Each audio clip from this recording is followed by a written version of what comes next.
মেয়ে এবং ছেলে নামাজের পার্থক্য আছে কি? থাকলে একটু বলবেন দয়া করে, ভালো করে শোনেন।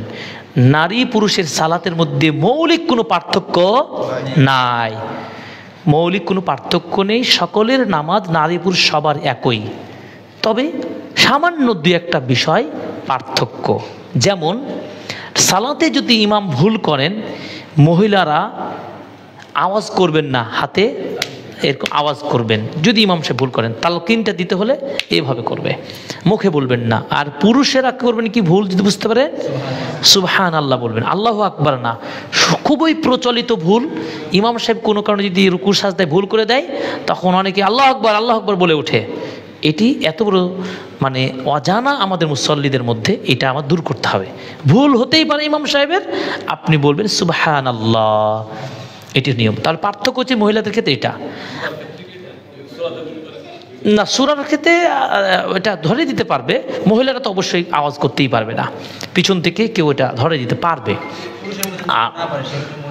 না, তাও সুযোগ নাই, কারণ ওইটা পড়তেই হবে, ওটা ছাড়া নামাজ হবে না, এমনটি ইসলাম এত কঠোর করে দেয়নি। আচ্ছা, এরপরে আসেন, রাসূল সাল্লাল্লাহু আলাইহি সাল্লাম বলেছেন সালাতের মধ্যে প্রথম কাতার হচ্ছে উত্তম লিররিজাল, পুরুষের জন্য, আর মহিলাদের জন্য সর্বোত্তম কাতার হলো পিছনের কাতার। তাহলে পার্থক্য হলো কি, পুরুষের জন্য সামনের কাতার, মহিলাদের জন্য পিছনের কাতার। এই হচ্ছে মৌলিক পার্থক্য, মধ্যে শাখা পার্থক্য দুইটা। বাকি রুকু, সাজদা, তাকবীর, হাত বাঁধা, দোয়া দুরুদ, তাসবিহ, তাহলিল, সূরা পাঠ সব কিছুই একইভাবে। আমাদের সমাজে প্রচলিত ভুল কি, যে মহিলারা হাত রাখবে ভিন্নভাবে, সিজদায় যাবে পুরো নতজানু হয়ে দুইটা হাত নিচে নামিয়ে দেওয়া হয়।